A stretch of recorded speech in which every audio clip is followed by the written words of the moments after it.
Hereby call to order the May 18th, 2021 regular Board of Education meeting for McHenry Elementary System 15 at 7 o'clock p.m. Can we please have a roll call? Board members present. Mrs. McDonald. Here. Mr. Havoc. Here. Mrs. Morley. Here. Mrs. Sinek. Here. Mr. Wallmeyer. Yes. Thank you. Mrs. Morley, will you please lead us in the pledge of allegiance? I pledge allegiance to the flag of the United States of America and to the republic which stands one nation under God, indivisible, with liberty and justice for all. Just one procedural note to these meetings for the board members present. If you would like to be recognized to speak or ask a question or make a motion, please raise your hand or wave your arms, and I'll do my best to call on you in order and to make sure everyone has a fair opportunity to ask questions. The next item on the agenda is public comment. The purpose of the public comment.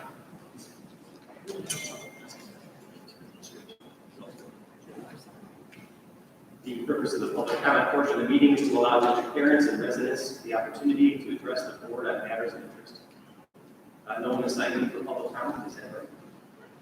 Correct. Okay. So we'll go on from there. The next item then on the agenda is the good news portion of our. Thank you. Yes, our first item for good news this evening will be from Dr. Maureen Kessler. Hi, everybody. Can you hear me? Good evening. I'd like to invite up Dr. Murr and Michelle Prickett.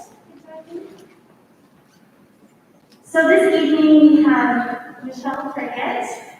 She's the Kids in Need Executive Director, and Don Miller, who is the Kids in Need Board President. It's my honor to recognize Kids in Need, or KIN for short, for their commitment to helping Need 15 students. This partnership has proven invaluable to the neediest families in the country, especially during this last school year. Michelle Prickett initially contacted our social workers in District 15 to offer help with the Christmas Assistance Program that served our students. They sought to partner with us and other outside agencies to consolidate our efforts and pool resources to reach the most families in the most efficient way. Kids in Need can also be depended upon to help with school supplies, clothing, and emergency assistance for families in need. During the pandemic, Kids in Need partnered with our district and recruited volunteers to deliver breakfast and lunches, as well as food boxes, also known as the backpack program, to families who were struggling and had no access to transportation to come pick up those meals. When the churches who were providing food for our backpack program were no longer able to do so, Michelle contacted the Illinois Food Bank and was able to secure that much needed resource in the midst of the pandemic. Michelle's tireless efforts, generous spirit, and willingness to help and partner with other agencies and resources in the county has resulted in an uninterrupted effort to provide food, supplies, and at times, financial assistance to our D15 families. Kim and Michelle have proved to be invaluable partners to District 15, and we are exceedingly thankful for all we have done for our students and staff. So I'd like to recognize you.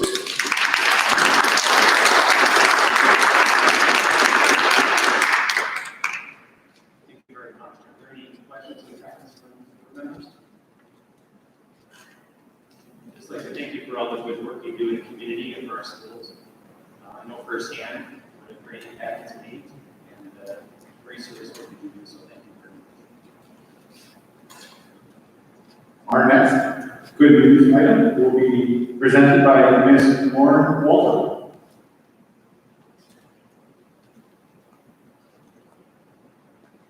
Good evening. I am Laura Walter, and I'm here representing the music teachers that are here in District 15. This year, actually it's our second year, we were awarded all of District 15 the Best Communities for Music Education by the National Association for Music Merchants.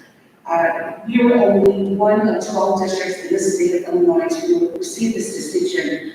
It was brought together by a survey we completed in December And things that were specifically asked us about was a lot of the support that we got from the administration and from our school board members. It asked like how many teachers we have versus the number of students, the fact that all of our teachers have a dedicated classroom space, and then funding for our programs. And then it also looked at the performance opportunities that we afford our students, such as our performing groups, like choir and band, and they also have the percussion ensemble or tutor as well. And it looked at what the music teachers are able to do, even at the elementary level, programs that they can run.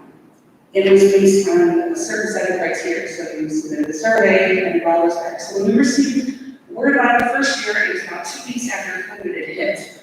So we really were able to kind of absorb that, so then we entered this year, we were really excited. And on behalf of all the teachers in the district, we are very grateful to work for such a supportive district with our administration and the school board members here. And I'm just glad I was able to represent everybody tonight, because I know that they would all want to be here. But we are very grateful and we're very excited to be the board of this distinction.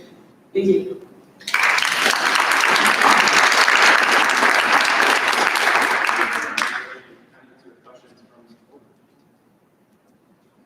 I'll just say again, I think I said it before, but my 3 children went through District 15 and participated heavily in the music program, and I really firmly believe that our school district is the best music program in the world. It's absolutely true, so thank you so much.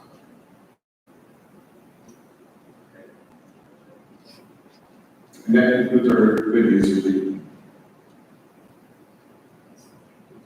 Thank you. All right. The next item then on the agenda is the consent agenda. Information about the consent agenda items were included in our board packets. Do any board members have any item from the consent agenda that you want to pull off of the consent agenda for individual question or discussion? Okay. Seeing none, then I would ask for a motion to approve consent agenda items 2A and 2C. I motion to approve. Second. Second. Mrs. Morley? Yes. Mrs. Steiner? Yes. Mr. Wallmeyer? Yes. Mrs. McDonald? Yes. Mr. Mehavik? Yes. Passes. All right, the next item on the agenda is a presentation regarding the potential development of a Trio gas station and convenience store at the northeast corner of Route 20 and Greenwood Road, south of Parkland School. Heidi Lappin from WT Group is here to present this evening. Step up and do the presentation. Thank you, board. My name is Heidi Lappin. I'm the project manager for this project. First and foremost, thank you, Josh, and thank you, Jack, for all of your help and support of getting here to this point. We've had several meetings with the city as well as the school district staff, and we're here to answer any questions. I want to introduce a few people that we have with us today. We have Brian Lansing, who is our Senior Vice President for Grand Enterprise, representing our clients. We have Chris Slikis, our Civil Engineer for WT Group, as well as Chris Kalashowski, our Principal in charge of DPM, who will give our presentation. Thank you very much for having us.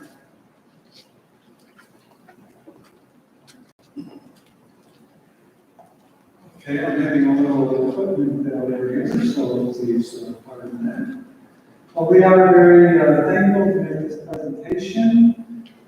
It's been 2 years where we've developed this project in conjunction with Henry. I hope that all of you have experienced the Trio facility on Low Valley Road, also in Henry. And really, we feel that that has brought the level of a convenience store, quote-unquote, gas station to our very specific intent was, quite frankly, walking into the restaurants and you feel like you're into a hotel, a fancy hotel type institution in terms of the materials used. And then throughout the whole store itself, the materials are used in that way. And then the product offerings accent the design and hopefully the operations accent. And so we're really looking forward to developing a good product and This is, of course, the survey itself. We originally purchased the BP property, or then I was appropriate purchase the BP property at the Hart Corner. And that land was obtained through auction of the additional property that makes the whole development 4.49 acres of our property. And right in the corner here is, and right in the corner is a shared detention area that is an L shape that comes under the property line, comes into our area. You'll see that in the next exhibit a little bit clearer. And really the goal is to really enhance that detention area while enhancing our property as well. So here is, of course, in the Hart Corner, the former BP station that Land Enterprises purchased from BP. Oh, okay. So, right there, is that corner right there, and then right in this element right here, the L, that's the detention facility that exists today. And so we're just trying to expand that to allow for our development along 120. And so we'll see. And this is just our colored site plan that also reflects the C-store, an inline canopy, which means a single row of pumps, not a dual row, so it's the safest, most convenient type of arrangement of the islands. And then in the back, we have what's called for the commercial fueling lanes. Our main customer, of course, is like the landscape trucks and with their trailers and that. So they're separated from the regular auto traffic. And then also the box trucks that are on the road, the day runners. This is not a truck stop in the sense that there's no sit-down restaurant, there is no shower facilities, laundry facilities. You know, that's typically associated with a quote-unquote truck stop. So again, we're really developing a nice facility with the C-store and the fueling islands for the autos, separating the box trucks, landscape vehicles, and then we have what's called an express style car wash in this portion of the site. Express style car wash takes the best of both worlds of the small roller car washes and full service car washes. And the patrons stay in the car the whole time. And they ride through. You come to the entry area here. There's actually automated gates. You select your wash, the arm goes up, and then you're allowed to go through. It really allows for a nice, convenient, safe throughput of the cars. And they'll come through the car wash and come out. And then the option is to go here to vacuums. These are 3 vacuums. They're not the old style canisters with the 20-foot holes rolling all the way around. With nice arches. Each lane, each parking lane has those arches on them. Again, everything is emphasized to be convenient and safe. So you do your side of the car, you pull it out on that side, you do the driver's side. Don't drag it across your car or through your car. Just put it back in the holder, walk to the passenger side of the wheel. The whole site has been developed with that premise, very convenient, very safe.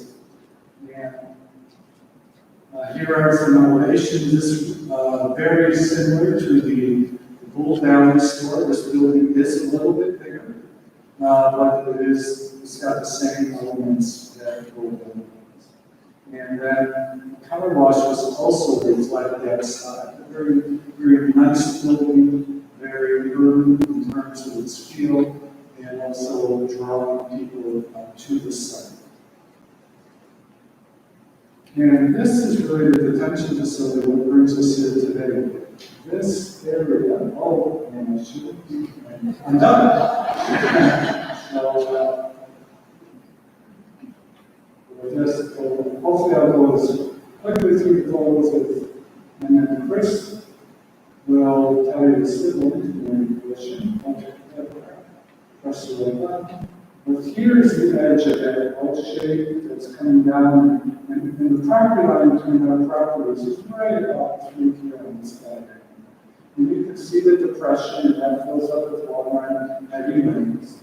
And next picture, again, showing the parking lot there, and then also the L, kind of the top of the L.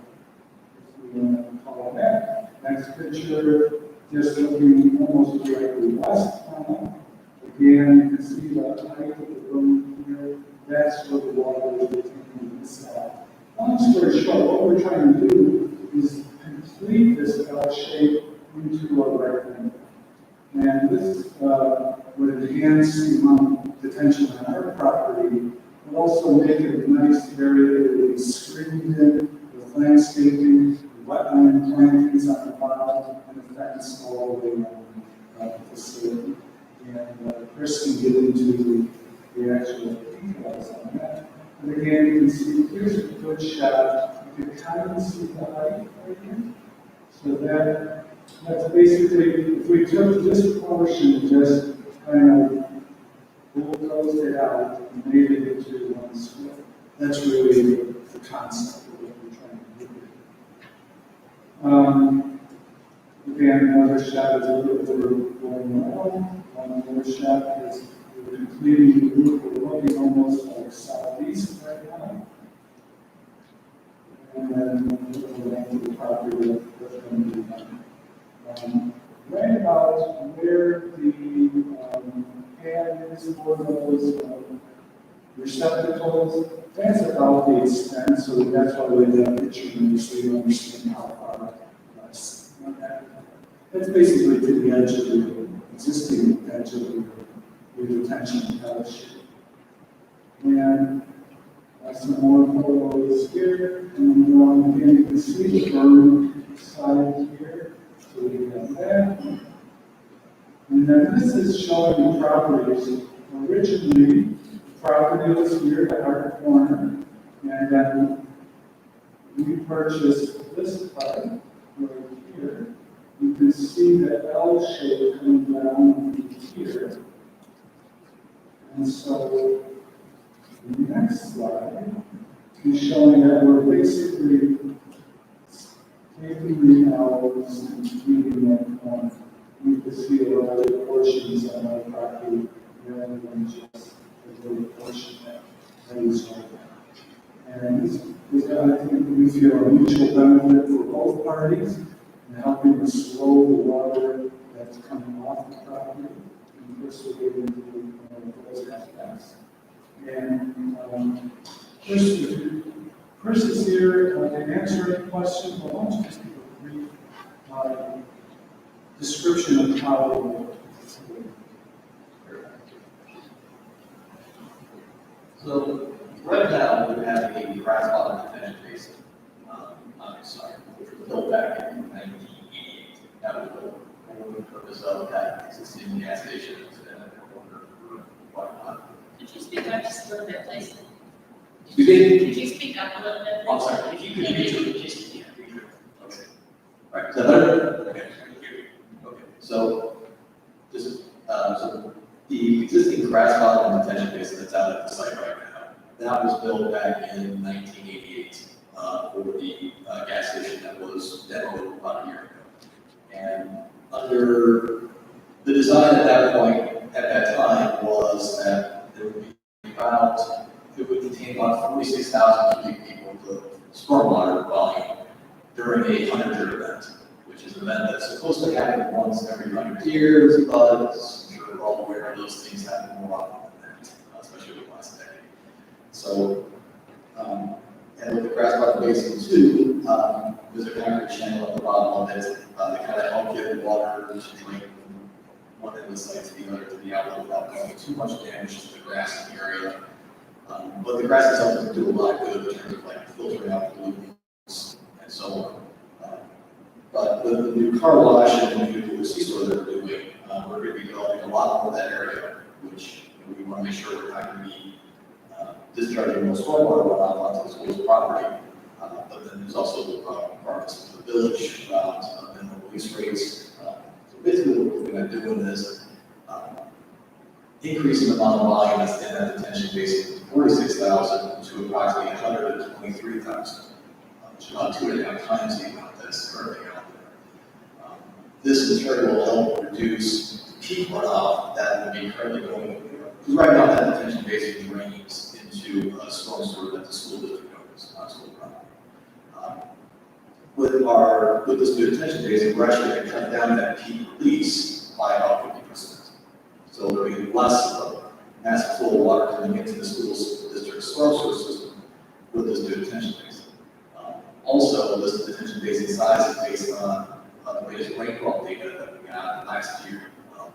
Because we've been having a lot of wet weather over the last decade, and back in 1988, those rainfall data, that rainfall data wasn't really as much as more than we really expected what was going to happen over the next 20 years or so. So this detention basin also now provides a lot more volume, also to kind of help mitigate these drastic increases in rainfall that we've seen over the last decade or so. Also, part of the improvements as well, we continue to make the bottom of the basin flat and put wetland plantings on, which will overall help the water quality of the water that we enter in the school district site. Because with wetland deep-rooted plants and also the infiltration, actually can help reduce the amount of volume that would actually going into the school district's detention storm sources as well. Part of this is also that we're going to be looking at, so for decreasing the amount of volume by about 2.5 times, we're going to have to dig down about 3 to 5 feet deeper than what that bottom detention basin is right now. And again, that is just to minimize the amount of area that would be intruding onto the school district site. Again, we can bring that back up, raise it up a little bit more, but we most likely need to spread out a little bit further to the west into the school district site to make up that volume. So we have, there's a lot of choices. Right now, we're just trying to look at minimizing the amount of land taken up on the school district site with the detention basin and the school district good.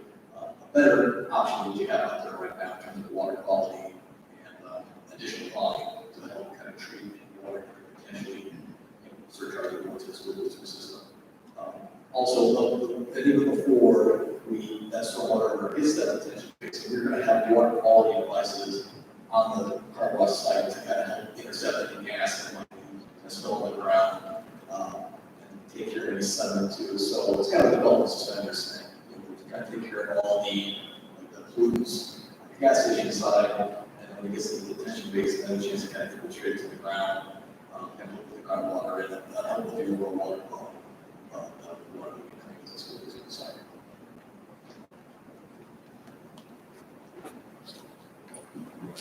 One of the things we just like to say is that this went through, of course, Henry's engineering department. They totally reviewed that and they made initial comments, we adjusted a little bit and now it's fully approved. So now we're just going through and making the agreement between us. That's the goal for the proposals. And we are here to answer any questions, civil engineering wise. Brian Winfrey, of course, from Grant Enterprises is here to ask any questions, answer any questions regarding operations.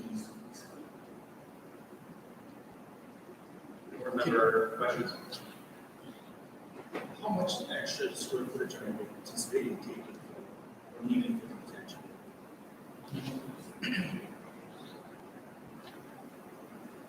We would need approximately 15,000 square feet of property, additional property on the school district site for the detention basin system that you can see right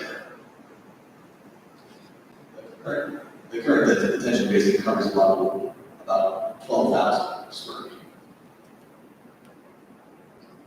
We want an additional 15 or a total of 15? An additional 15,000. So I do have a question. Okay. So who would be responsible for maintaining this? Is that Yeah, one of the agreements when we were going through the village was that we would have an agreement about maintenance that we would be taking care of that with the written agreement between the two parties. and such. Just to make sure I'm reading this right, there's nothing currently on that property, correct?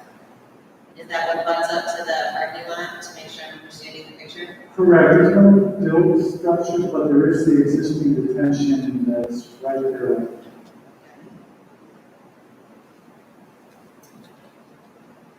It says the intention to be discharged into existing school storm system structure.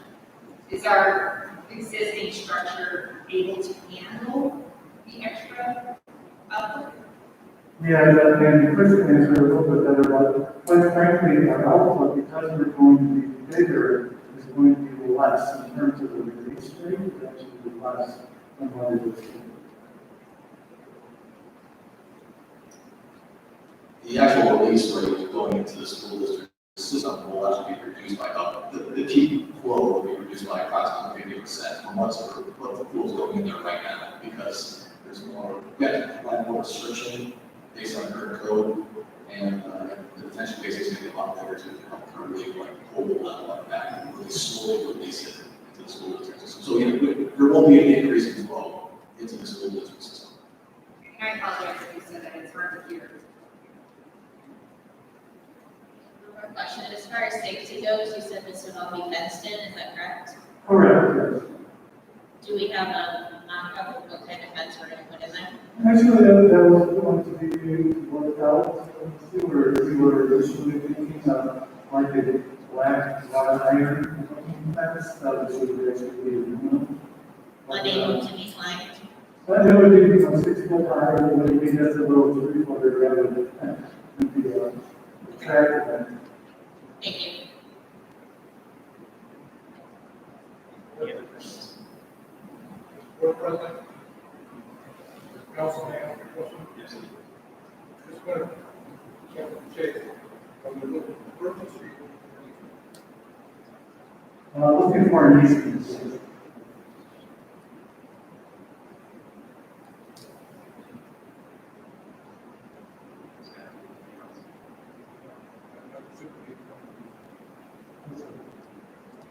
We would probably need an initial temporary inspection easement, but that's a little bit bigger. And then, of course, that would go away, and then we would have detention easement.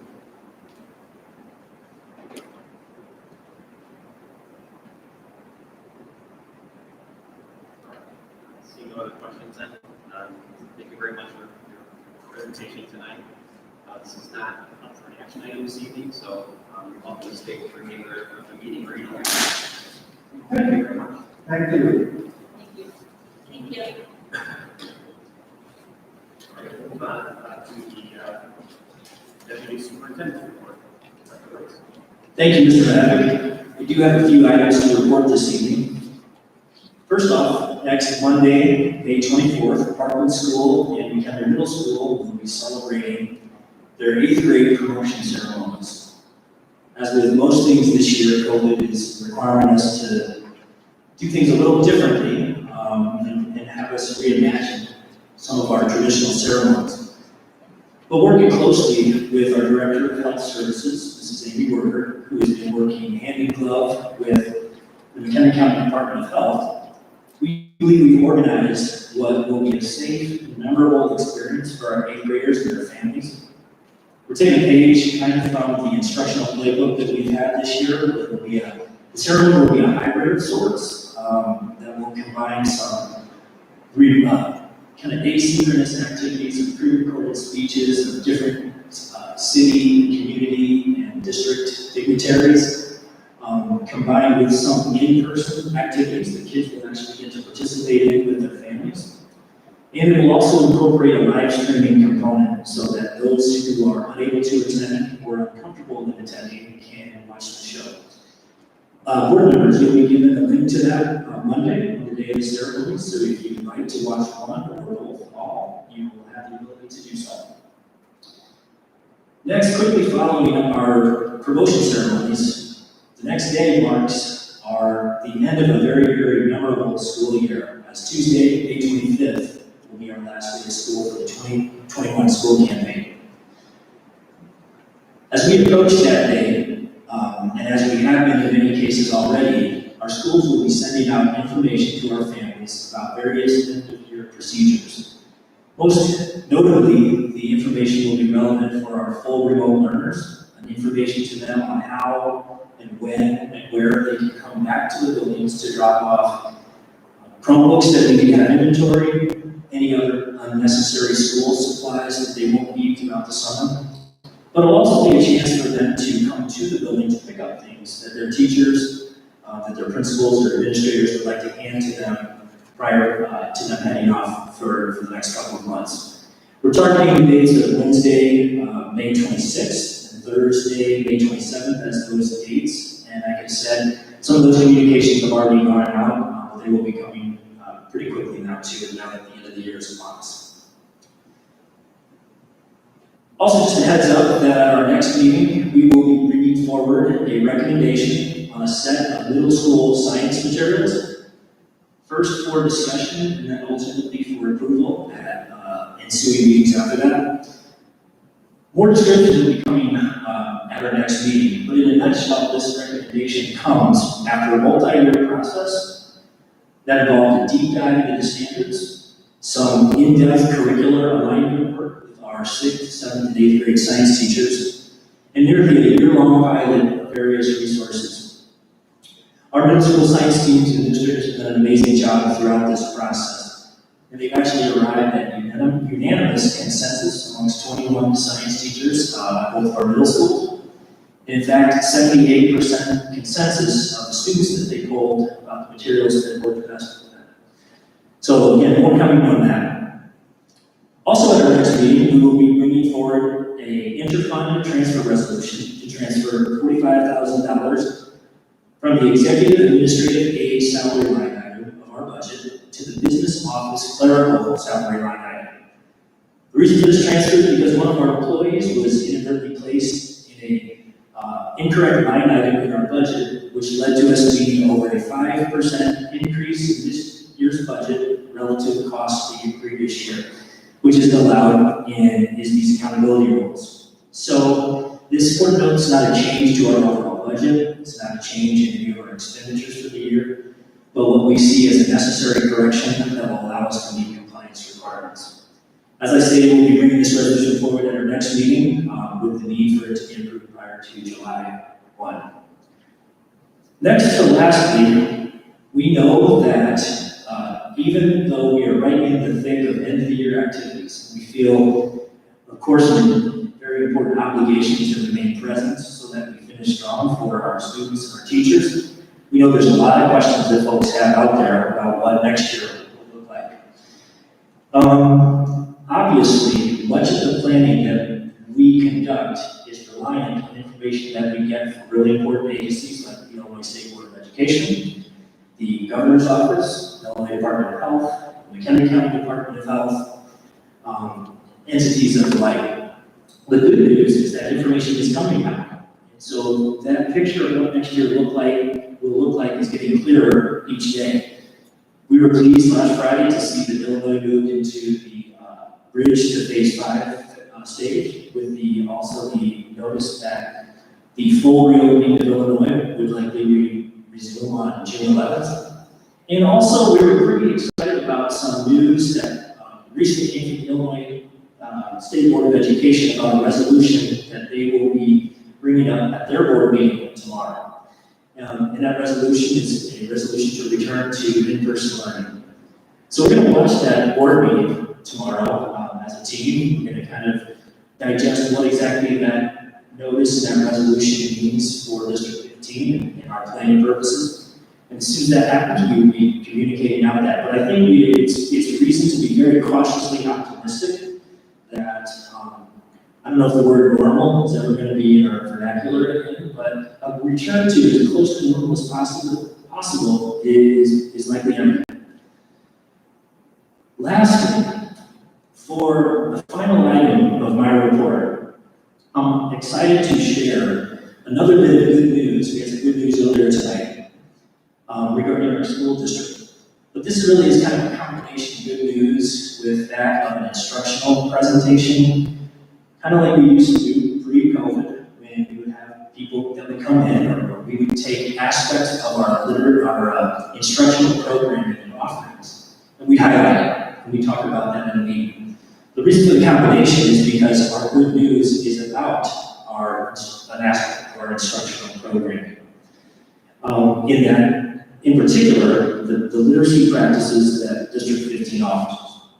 So tonight we wanted to take a few minutes to share this exciting news with you, but more importantly, we wanted to put this commendation into context by briefly walking you through the journey that led to it, and highlight the outstanding work done by the staff of District 15.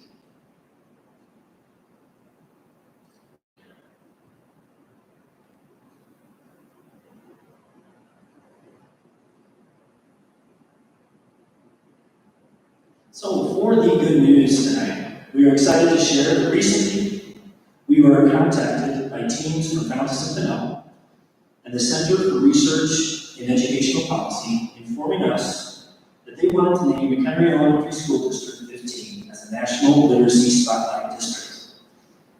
In ensuing conversations with these teams, we were given kind of greater context exactly what that meant, and they informed us that District 15 will be the third district in the nation who has received this commendation. We are, of course, very honored and very proud of this because literacy is incredibly important to us and has been at the forefront of many of our efforts over the past several years. We see this award as a true testament to the dedication, perseverance, commitment, and shared vision of the staff of District 15. So, how did we get here? Most elementary educators will share that literacy is the lifeblood of the school. It's a part of learning that touches and informs virtually every aspect of a child's learning experience. It's an effort that's constantly in motion. It's continuously being modified, refined, and hopefully enhanced. But in that constantly evolving environment, inevitably there are key moments that arise when a committed and talented group of people gather together with a collective purpose and a common cause. One of those pivotal moments occurred a few years ago when there was a call to action to reignite our emphasis and our approaches on best practices of literacy instruction. We knew in that moment that we needed to create a shared vision because a common understanding of exactly what best literacy practice looked like differed across our schools and within our buildings.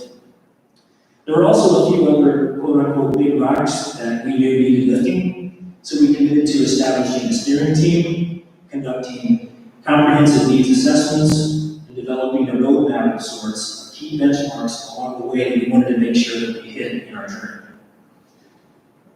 We wanted to define for our students exactly what literacy experiences kids could, should, and would encounter throughout their school day. We knew that we wanted to engage them in real reading, real writing, real speaking, and real thinking. We also wanted them to see and participate in learning exercises where they could see themselves authentically reflected in them and in the books that they read. We were also committed to establishing and providing teachers with a robust professional development experience. We committed to partnering with the very best experts around. One of them, who you'll meet later here in this presentation, has joined us this evening. And a commitment to giving our teachers the proper materials so that they could implement authentic, true, responsive teaching practices. In all, what we were asking ourselves was an honest assessment of the literacy practices and a long-term recommitment to delivering a transformational plan of literacy. Something that would guarantee the best for the students of District 15. And as I stated earlier, this is an effort that really has involved virtually every staff member of District 15 in some way, shape, or form. And so many people have played just vital roles all along the way. Tonight, assisting us with this presentation are two folks who played particularly critical roles in this journey. We will have Dr. Fred Gale, our Executive Director of Learning and Technology, and Mrs. Beth Olson, a key literacy expert who consulted districts all across the state, all across the region. Beth is someone that we have partnered with at each key juncture throughout this important journey and process. So at this time, I'd like to welcome Mrs. Olson to the microphone. to speak on a few other key parts of this journey. Ms. Olson? Thank you, Dr. Rice. First of all, I'd like to thank the school board for your commitment and service to this community, and to the children, and to the educators in this district. And welcome to the new board members. I know Lindsay, Morley, others, would you raise your hands and new ones? Welcome. Thank you. Thank you. What I'm going to share with you is already known deeply by one of your board members, understood deeply. Lindsay Morley has a very profound understanding of best practice literacy, so you're fortunate to have a colleague next to you that you can visit with and talk to about the ideas we're sharing tonight and what children in District 15 are experiencing. So, thanks for being here, Lindsay. All right, my name is Beth Olson. I'm 30 years in with public schools, pre-K through 4th grade, reading recovery trained, reading specialist, K-8 curriculum specialist. Did I say literacy coach? I might have forgotten that before the other one. And then I had a problem that when I retired, I didn't feel tired. So I'm on my 6th year of literacy consulting with the Midwest region. And interestingly, McHenry became my spotlight district. I live in Crystal Lake. Who would have thought it? How fortunate was I to have a place that was all in and ready to transform so close to my house, down in Kansas or New Mexico or all the other places I go. So anyway, off we go. Dr. Richard Allington is a well-known writer and researcher in all things literacy. And one of his quotes that I love is the one that you see above. It has become clearer that investing in effective teaching, whether in hiring decisions or professional development planning, is the most research-based strategy available. We must focus on creating a substantially larger number of effective, expert teachers. Teachers matter. Before I move on, I would like to expand a little bit on what Josh mentioned, which is McHenry being one of 3 districts in the United States being recognized for their best practices in literacy. CREP is the Center for Educational Research Policy out of the University of Memphis.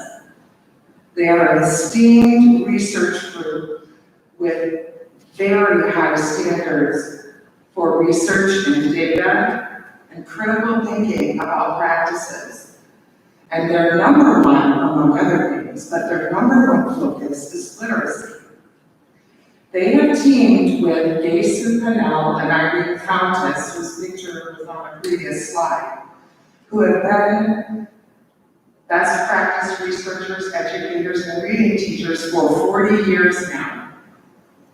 I grew up with Countess and Pennell. I've met them, I've gone to their meetings, their conferences, I've talked to them personally, because their belief is that teachers are what makes the difference.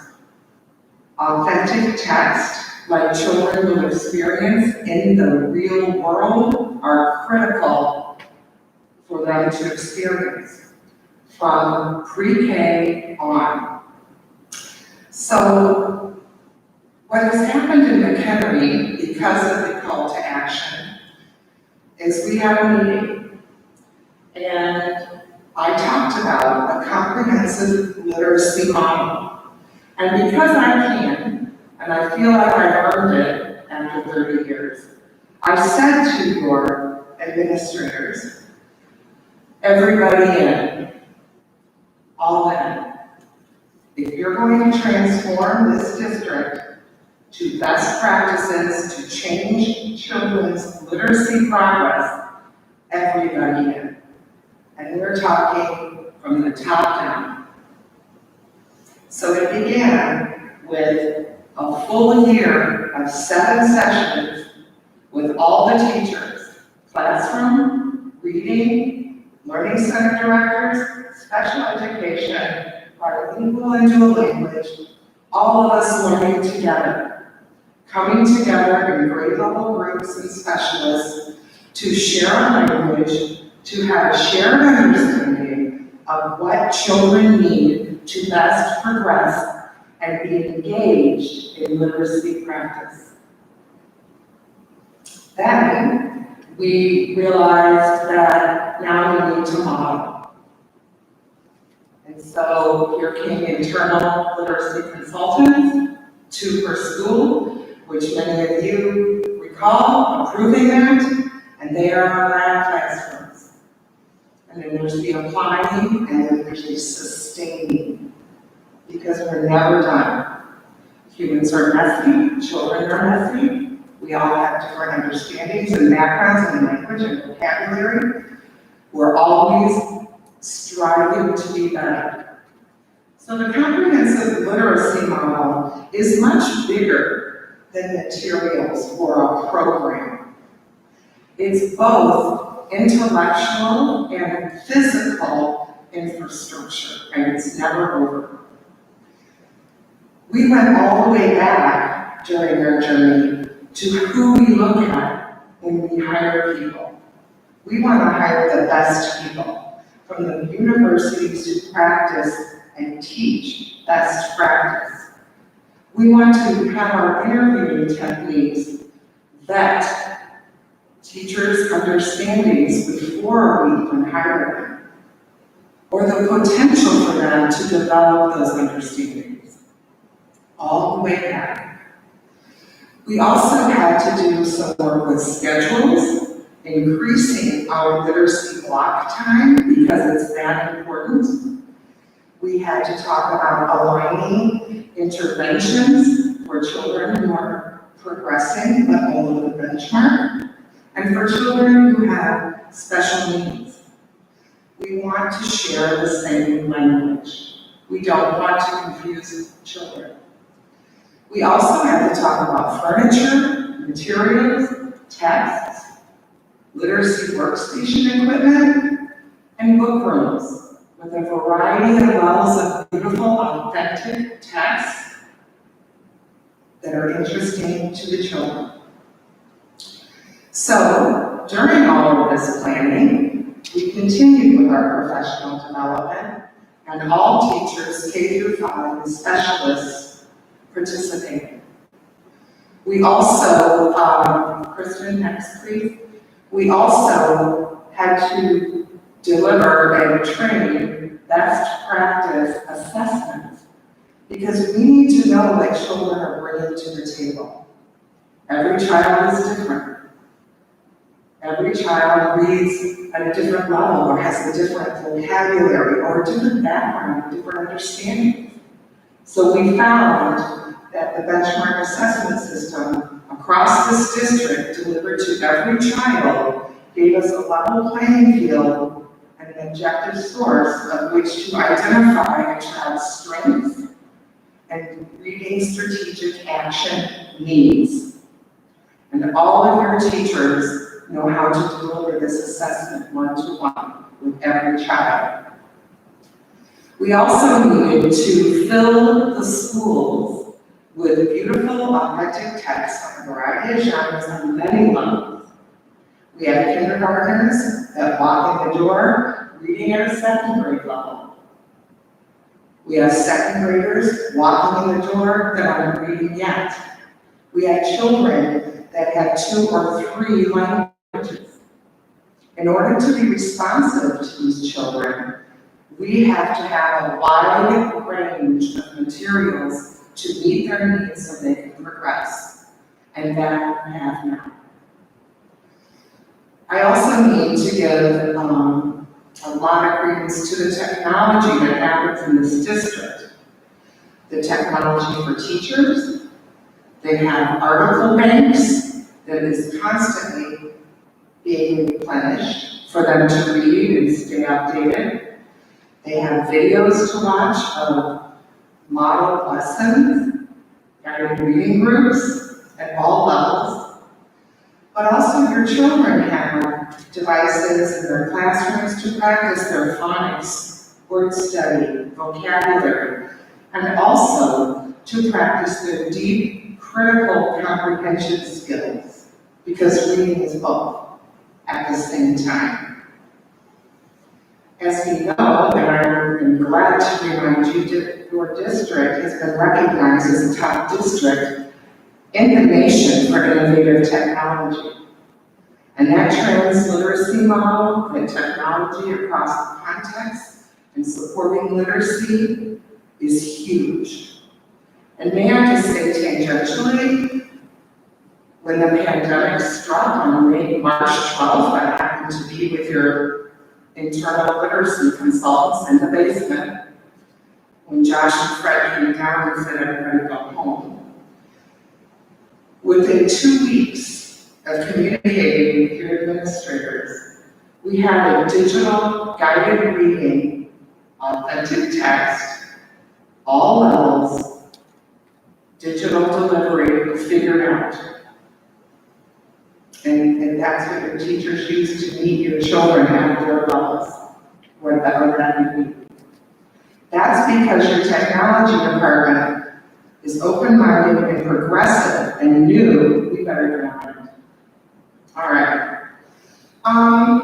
Also, part of our comprehensive literacy model is TLC. That's the new teacher literacy course. You hire in this district anywhere from 20 to 35 new teachers a year, give or take. The first year I was in your district, I taught that class. The year after the rollout, with all the veteran teachers, that next year, your new teachers were hired knowing they would have to attend 7 sessions, the very same that their colleagues attended earlier. Because shared language, sustaining best practice. And your ILCs, your internal literacy consultants, attended that class from 4 to 6:30, 7 times after teaching. They attended the ILCs so they could take over that course. They watched me, and we meet afterwards, and we talk about it, and I turned that course over to them, because it's their job to teach that course as colleagues. So that is ongoing. That course was even taught this fall on Zoom. I don't remember how many, 18, 20 brand new teachers, all coming on board. That bullet point that you see now, ongoing support forever. Now we know that once we learn and understand deeply the philosophies of best practice literacy, we need to watch. We need to see it in action. I got in front of those kids at the tables with teachers fishbowling around me. And I taught guided reading right in front of those teachers. And we learned together. We debriefed together. I did kindergarten all the way through 8th grade, actually. But then they also had opportunities to watch their internal literacy consultants. And now, each school has an instructional coach who's highly trained in multiple content areas, but also in literacy. So they're coaching now. We've built a comprehensive literacy model with intellectual infrastructure as well as all the physical things that we have to do to make this happen. We also realize that parents are critical in helping us to be comprehensive. We lifted up your family literacy nights. They are a really big deal.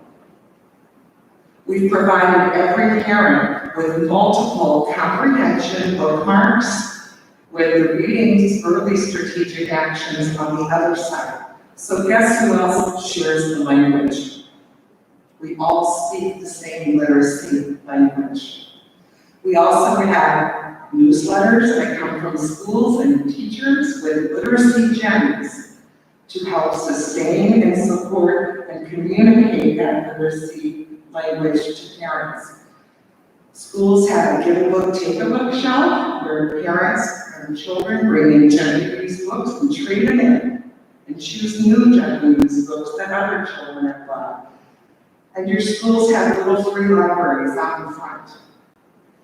We have immersed this district in literacy, from parents to teachers and children, all for the children.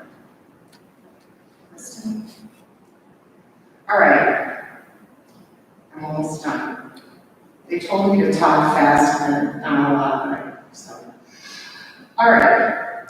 The big idea about the gradual release of responsibility model of teaching is, first I show you. I model the destination by reading beautiful, authentic, real-world texts, and I talk about the phonics and the words that need to be comprehension. And I tell the children that's what I expect you to do as good readers. Just as some of you may have hobbies, or I literally came from my doctor. I had a physical before I came here. And my nurse, who I've had for years, was amazing. And I thought about her job, how she had to go to college, how she had to do an internship, be observed, follow the nurses around, have nurse leaders in front of her, and then be released to work on her own. I thought about my doctor and his internships. You think about what you do in your life. All of us are different. You may be a baker or a dry welder. You may be a salesperson. You may work on a farm. But we all have experts or mentors that helped us to get started. And hopefully you had someone by your side to help you practice and get better at it, whether it was formal or informal. And now you're underway and you're applying your skills. And look, now you're a school board member. But the gradual release model is what our entire comprehensive literacy model is built upon. We show expert teaching, we practice it with an expert by our side, and then we apply it in our classroom and continually reflect. And this is what our children do as well, because that's how humans learn best. So, drilling down a little more, your district has beautiful, authentic materials to teach phonics and word study. And your teachers model phonics and word study lessons at the beginning of every literacy block in front of all the children. They also have interactive read-alouds where they model deep, critical thinking about text, because readers do both. Then your teachers each have lovely kidney-shaped tables where they bring children over in their learning zone, in their literacy sweet spot. And your expert teachers prompt, praise, and teach children at that table where they are to where they go next, because that's the only way. Then each of your classrooms has literacy workstations, where there are devices for phonics and word study, magnetic letters, deep thinking exercises through read-alouds, writing exercises to help sight words and phonics and punctuation, all of it, where children on their own apply their learning. Model, guide, apply. Every day, over and over, pre-K, and going up to 8th grade. A little bit so far, but definitely K-5. Our goal for you in the future, perhaps in the fall, is to see each of these contexts, we call them. I would love for you to see a phonics and word study lesson, maybe an early grade one, and then a later grade one. And then at another meeting, I'd love for you to see an interactive read-aloud where you're challenged to think more deeply perhaps about figurative language, symbolism, or information in non-fiction text. I'd love for you to see a guided reading group in action. Perhaps a progressing reader group of children who are reading the whole grade level, and perhaps children that are reading at an 11th grade level, all in one classroom, how that looks, and how your expert teachers make that adjustment now, because they know how. I'd love for you to see the beautiful independent reading library books that just arrived this summer, the last of the contest. Your teachers have been building independent reading libraries since they started teaching by going to garage sales, looking for donations, asking their neighbors. But we have filled in those beautiful, authentic trade books for every grade level this year, on all different genres, topics, and levels. I'd like you to see all of those as our year progresses. I believe that might be it from my part. Am I right, Kristen? All right, now I'd like to bring Dr. Fred up here, who is going to tie a bow on all this for you. And just so you know, I hope there's more to come. And thank you for having me. It's been my pleasure to work with this district and watch what has happened across these 6 years. Thank you. Thank you, Beth. Well deserved, absolutely. Thank you for your words of wisdom, and thank you for your contributions, years of service to McHenry School District 15. I am honored and excited to also have the opportunity to say a few words this evening about our school district's literacy journey. It goes without saying that this work is never ending. And it will be important to support for all of the days and all of the years that students attend our schools. Our teams of teachers and administrators develop what we call the spokes of the wheel. These spokes are necessary supports to keep McHenry School District 15 moving forward. Identified in this presentation, but also on the visual slideshow projected on our other large screen here tonight, you can see snapshots of these literacy supports in action. It is imperative that as we implement best practice literacy instruction, our entire administration be all in so that we can properly support teachers and students. Most importantly, our local school board has also supported this effort by investing in and approving the hiring of D15's internal literacy consultant positions and full-time instructional coaches at each one of our elementary schools. Our recruiting efforts for strong literacy teachers have changed dramatically over the years. As talked about by Mrs. Wilson, all new teachers hired into District 15 complete a 6-week course in balanced literacy training provided as well as Mrs. Wilson.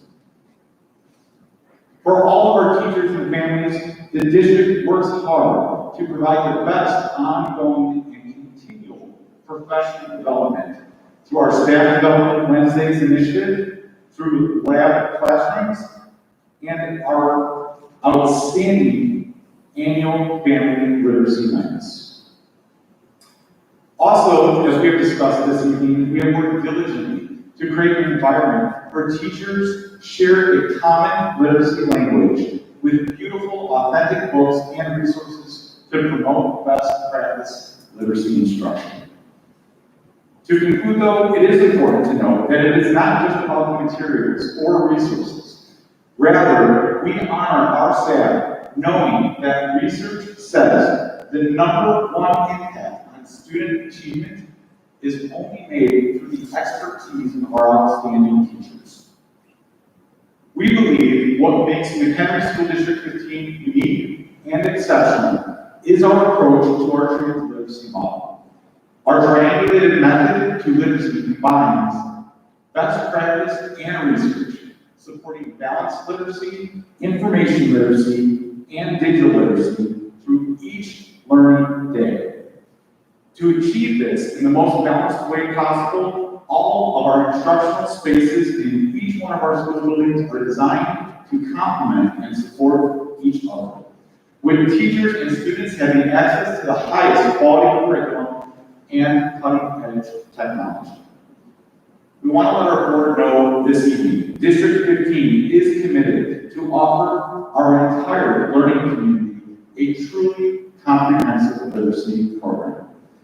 It is our goal to deliver and sustain responsive best practice literacy instruction for all students and educators by adhering to the gradual release model and continuing to always learn and grow together.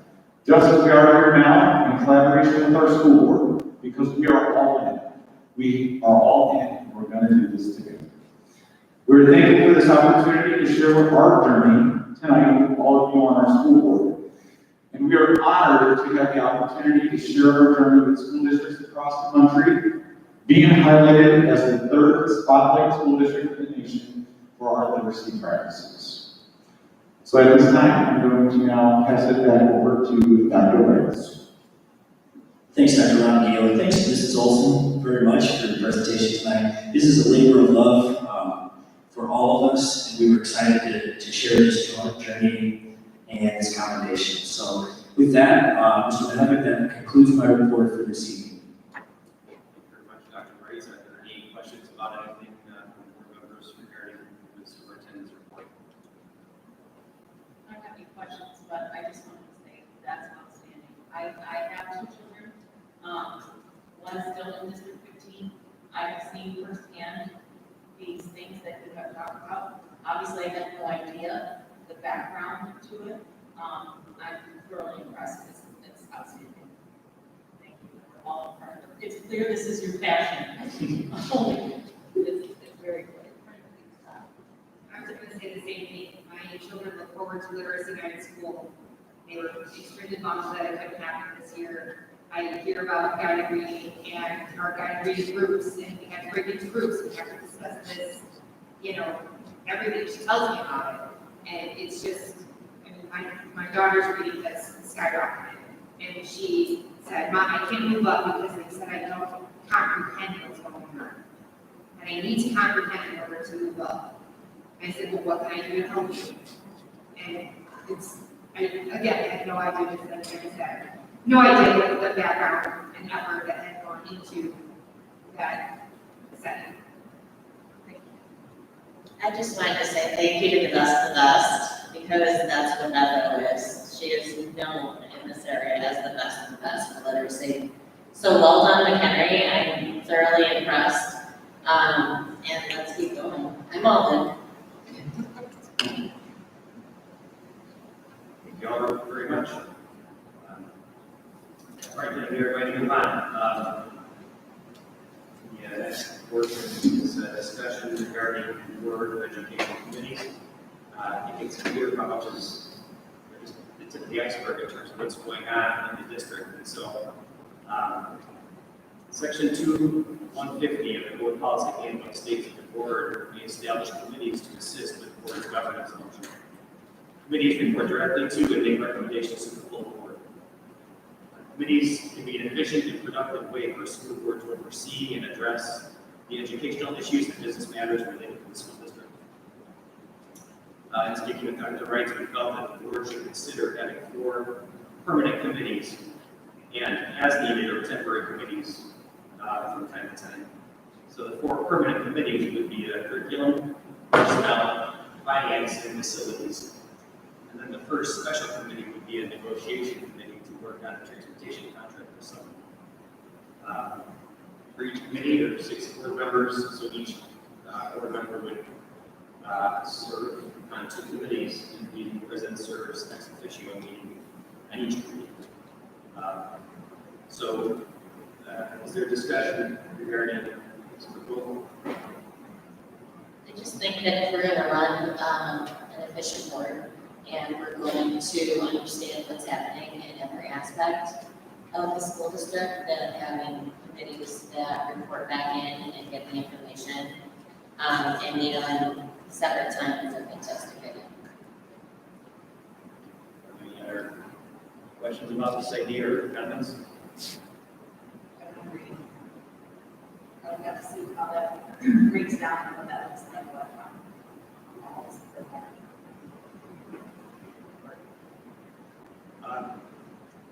At this time, I would ask for a motion to approve 4 permanent committees: curriculum, personnel, finance, and facilities, and 1 special committee, transportation negotiation.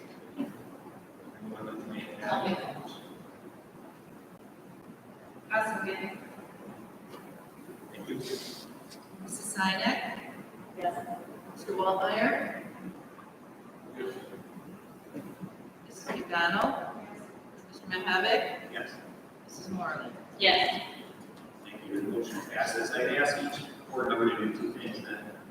First, if you could please send an email to me this week specifying in order which committees you prefer to serve. According to board policy, then I would make the committee assignments. Then secondly, I would ask the committees, once they're established, to schedule an initial meeting in the near future to review the current status of what's going on in their subject area and address any immediate issues, and to strategize about upcoming issues. So if we can do that, that would be appreciated. Thank you.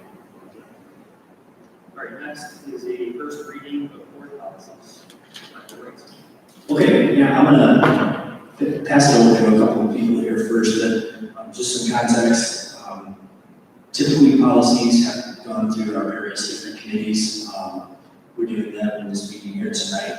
And got 2 strands of policies that are happening this evening, one in the strand of Title IX, and another in the strand of term SAPA that you'll be hearing about. And so what we will do is, this will be our first reading tonight, and kind of give you a synopsis of what these changes are, what these policies sound like, and then at our next meeting, we can ask for them to be adopted. So I think we're going to start with Mr. Coates. Thank you, Dr. Rice. Dr. Rice said is tonight, the Board of Education will be conducting the first reading of proposed policies. So to provide a little background, the board has been provided copies of the current policy with the latest changes. So a little background is school districts, including District 15, utilize an organization called PRESS as a source to update and adopt Board of Education policy. PRESS is led by attorneys and school officials through the Illinois Association of School Boards, and PRESS is used to ensure that we're covering all state and federal guidelines. So that's where we get our updated policies through. It's not necessarily the district creating policies, but utilizing the PRESS to provide us the updates. So with the 4 policies tonight, I'll be discussing 3 of them, and Kristen will be going over the last one. So the first one is policy 5-980, abuse and neglected child reporting. The main changes to our board policy adopted is it specifies steps to contact DCFS and how to file a report. It specifies steps to coordinate notices to students' family and further outlines employees' responsibility to report suspected abuse. It now includes language specific to hazing. Procedures staff must follow alert proper authority. It also outlines the requirements of mandated reporter training for new hires and all employees every 3 years. So mandated reporter training is something, mandated reporters are every district employee. They're responsible for reporting any sort of abuse and neglected children to DCFS. And now the requirement is training for all staff going forward, and then 3 years afterwards for all staff. It also specifies procedures for working with DCFS and the Children's Advocacy Center, and informs district will be conducting a parallel investigation with DCFS in accordance with policy 7-20, harassment of students related. And those are the changes that are being updated with the current PRESS policy. The next policy is 7-185, teen dating violence prohibited. Policy now has reference to 2 additional board policies that we already have adopted. Policy 2-260, the uniform grievance procedure, which provides a method for any student, parent, regarding employer community members of complaint. And then the second policy referenced under TDD now is known as policy 2-265, which is Title IX sexual harassment grievance procedure, which is specific but not limited to sexual assault, dating violence, domestic violence, and stalking. And that policy went into effect this prior August for all school districts. And then the last policy change that I'll be discussing is student behavior. So under the current policy, under student conduct, number 18, regarding violating any criminal laws attached previously to number 17, in reference to dating violence, but now it stands alone. And these changes then cause subsequent numbers to be updated after that. So under disciplinary measures, number 13 and 14 have been combined from the prior policy in regards to transferring students to alternative programs and notifying about reporting on criminal activity. And then the last section has been added to the policy, is a section regarding isolated timeout, and physical restraint has been created, stating that either isolated timeout, or physical restraint shall be used to discipline or punish a student and are only authorized per school code for safety purposes. Are there any questions regarding those three policies? Thank you, and Chris, I'll pass it on to you. Thank you. So the new board policy that I would like to present is the first reading of 7-345, which is the use of educational technology, student data, privacy, and security. The Kenner School District 15 recognizes the importance of maintaining student data privacy and security. The new Student Online Personal Protection Act, or SAPA, as Dr. Wright mentioned, will be effective July 1st, 2021. In general, the Student Online Personal Protection Act protects the privacy and security of our student data when it's collected by companies operating websites, online services, or online/mobile applications primarily used for the K-12 school purposes.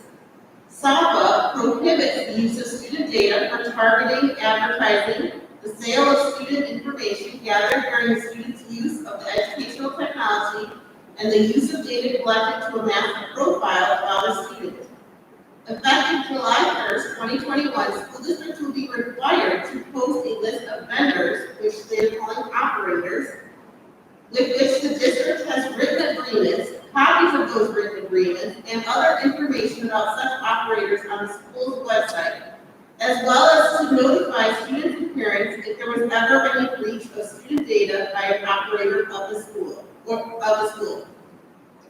So we wanted to notify the board that McHenry School District 15 will be working with these operators to include additional language to align with the terms of the Student Online Personal Protection Act, or SAPA. This includes all existing contracts as well as all new contracts with any operators that we are going to start. Are there any questions about SAPA?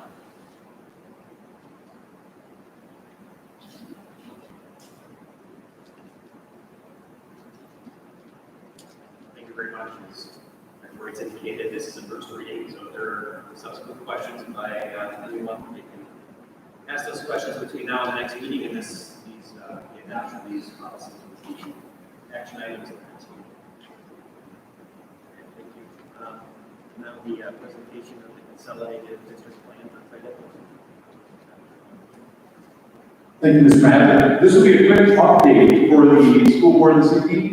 In your packets, you received a copy of the consolidated district plan that will be submitted for approval at the June board meeting.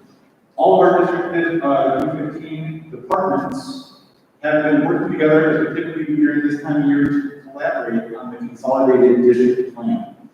The CDP allows grantees to answer one set of planning questions that meets the requirements of 12 federal grants. In the past, district departments acted individually, and what the CDP really does is allow for collaborative planning in school districts when applying for federal grant dollars. These funds go towards supporting various subgroups of students, such as English learners, special education, and low-income families. This plan needs to be completed and board approved each year prior to us then applying for federal grants, which we normally begin doing during the month of June. More specifically, once the CDP is approved, the dollar amounts which are broken into our title grant allocations are then allotted to our school district, so then we can then start applying for those funds. So that kind of concludes my report, and any questions regarding the consolidated district plan, I can answer at this time. So the Title I application is necessary to file each year, and we're going to obtain Title I funds. Yes, all the title grants, Title I included, and the various title grants for all our departments, bilingual education, special education, we do annually about this time of year, which then gets approved in the summer months, and then those dollars then get provided to the school district, and then we are able to use them during the course of the school year. School District 15 is the recipient of Title I funds. Yes, Mr. Maddox, I believe title funds range anywhere, Title I specifically, we gather about anywhere from $500 to just under $700,000 a year for Title I's funding.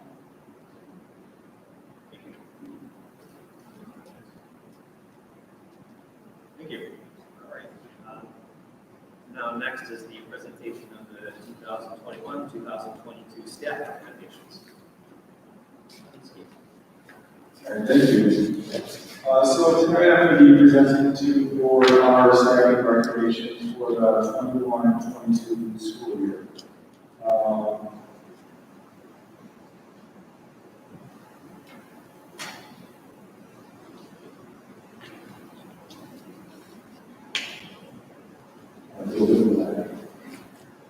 So for the agenda, we're going to review what the staffing process looks like, our enrollment projections for the next school year, our staffing considerations, our staffing recommendations, and then reviewing outgoing retirees and new hires for budgetary purposes. So first, we thought it would be good to lay out what our staffing process looks like.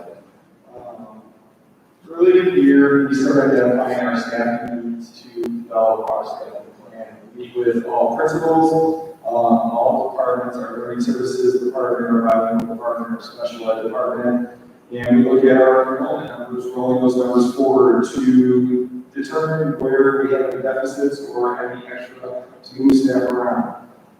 We then would present our staffing plan to the Board of Education. In a traditional school year, this presentation is presented earlier in the year, particularly in February. However, with COVID, we have delayed presenting our recommendation in hopes to have more information and a more informed decision for the 21-22 school year. And we feel that we are getting some of that information coming forward. Furthermore, knowing that the majority of our Board of Education is turning over, we felt that the decision should be made in due form. But typically, this presentation is given in February, and our planning begins in about December. So we go through our staffing plan and model with all our stakeholders for about 2 months, and formulate our plans for the course of the board. After we present our plan to the board, we look at it for the non-renewal and staff.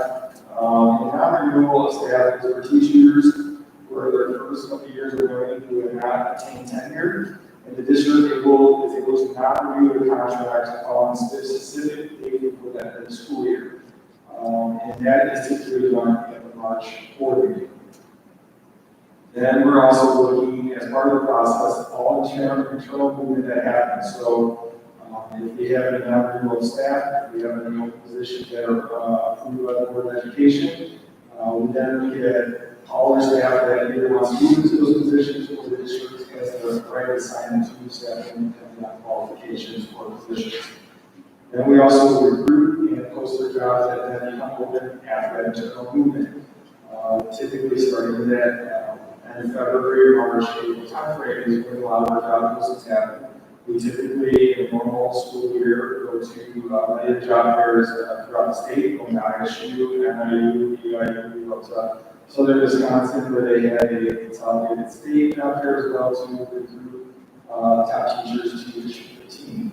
And there's been also successful for those teachers that understand literacy and are would be a good fit addition to the team in our community.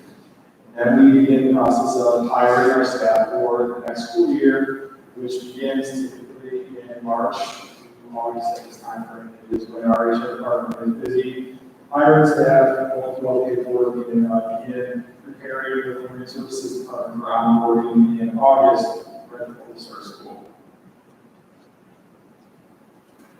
So next I want to go through some of our enrollment projections. So as you can see, over the past 5 years, enrollment has declined. And this is something that we did make adjustments along the way, reducing staff as necessary for reassigning them. And in prior years, when we went to kindergarten, there was a lot of reassignment and rehiring staff. In the past year, we hired 6 instructional coaches, which came internally as part of that movement as well, and bring back in those positions. So we try to allocate or reallocate our staff as much as possible during those time frames.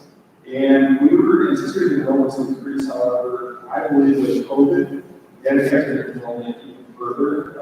Families not enrolling their children in kindergarten if they're able to hold off an additional year. And also families enrolling their children in private schools as they opened during the pandemic. So we're still monitoring our enrollment numbers going forward. And this is something that we typically do through August, especially because kindergarten numbers are unknown. And we have families that enroll late or families that move in and out of initiatives. So it's always a little bit of a constant flux to that August timeframe. So adjustments may be made in terms of staffing as we get closer to that August start of the 21-22 school year. So to get our projections for the 21-22 school year, we look at how outgoing 8th graders from our current enrollment and our anticipated kindergarten numbers. So kindergarten numbers are difficult to determine because we don't know how many families are going to be enrolled in kindergartners. To make an estimate, we go off of the prior year's numbers as a placeholder going in there. And we also have to continue to monitor our numbers. And this is when we have our open enrollment going right now for kindergartners to sign up. We monitor those numbers all the way to September through August to determine our enrollment numbers and our section sizes to see if we need to add an additional staff to reduce class sizes at that point. And that is something that does happen year to year. Sometimes we need to add another session or two through the whole year that we weren't expecting, and we may add a equal section or a partial FTE at that time.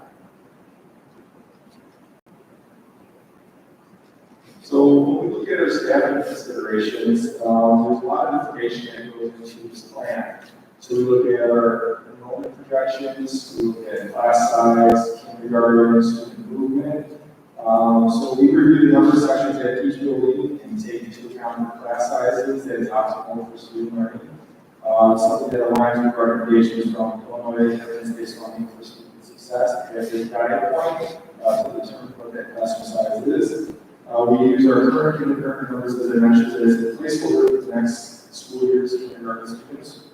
Some of the unknown variables is that student movement and families actually in the districts through construction as well, and the movements there as we've seen in the country there are houses being developed, and we're excited to see what that's going to do to our enrollment as well. So those numbers, like I mentioned, typically fluctuate throughout the year. We monitor all the way through August to determine if additional sessions are needed, and then if there warrants an additional employee. So we always typically have one or two classes that are at that cost that we keep an eye on all the way up to the start of the school year.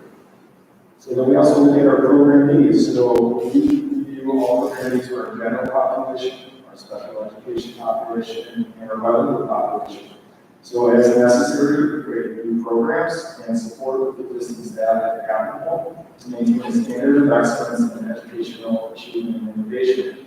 So when it comes to some of these program needs, we look at population size or more special ed departments. Sometimes there's restrictions that are put in place where we need to add additional staff to a certain number of students within the classroom. And these are things that we work closely with our departments on to make sure that we're in compliance and that students' needs won't be met. Then we also look at all of our retirees. So we review our retirees to determine the need to reduce any staff to see if we can do that through attrition first before having to do any sort of reduction in force. We project anticipated new hire costs compared to retirees leaving the district for budgetary purposes. And per our collectively bargaining agreement, so for our UNO Association, our Teachers Association, and our MEST, our Support Staff Association, they have language there for non-rescindable retirement incentives to assist staff in the decision to retire and allow the district and to budget for retirees 4 years in advance. So that way we know 4 years out how many teachers we have, how many support staff we have. There's always some additions within here, but typically, 4 years out, where we're going to be in house with projected planning based on enrollment numbers as we move forward. And there's our internal movement, so staff can inform HR and their building principal of their interests and positions that become available. And then there's also contractual language in both our teachers contract and support staff contract, language to use right assignments, move staff into open positions as necessary as well. So then the other caveat with this year was COVID-19. So the district is, as I mentioned, awaiting further guidance from PSB, IDPH, and governor as conditions change in anticipation of the new school year. We've maintained additional certified staff to further reduce classroom sizes that we normally haven't done in the past to enhance social distancing and helps to reduce quarantine related to close contacts. And then also have some leeway if we need to consider fully remote teachers if necessary, or looking at directives to determine what families will be offering remote options. As we further guidance from that might be coming out this week and their teacher that's on the board meeting tomorrow. So that will further inform our decision as we continue to move forward to the next school year. So this brings me to our staff recommendations for the board. So the district is recommending a total of 2 new FTEs. The retirees leaving and the new staff request represents approximately $836,746 in savings for District 15. We have a substantial amount of retirees going out this year, and when we look at our enrollment for our federal education programming, we're asking for 1 additional FTE because of enrollment sizes to add a 3rd grade section at that program. For our special education programming, we're actually seeking to reduce half of FTE due to program needs and enrollment. And then our elementary. And then for bilingual programming, we're seeking to add an additional half-time FTE for bilingual English language development and service at Hilltop Elementary. And due to programming needs and enrollment, it's recommended that also the additional bilingual teacher be added to serve Chauncey tutor. So the district utilizes an anticipated new hire salary of $50,000 for our employees coming in. The new hire rate for a brand new teacher fresh out of college is $39,711. So we give ourselves a little bit of a buffer there as we go to hire staff because there are a few variables in there that we don't know whether they're going to take insurance. So what kind of insurance they're going to take, or for specific positions, sometimes we hire someone that has a higher degree or years of service. So this provides that little bit of a buffer in our anticipated saving as we move forward. And then, as I mentioned earlier, as we continue to get closer, we look at our programming needs and monitoring, providing some of our K-1 classrooms within that kindergarten piece of the realm, our general education kindergarten numbers. And we'll continue to monitor those numbers as we move into the school year to determine if additional sections will need to be added. And the last slide shows the list our retirees that are leaving and the new hires that we anticipate, and their salary, and that's how we get that cost savings of $36,000. So are there any questions on any of our board members?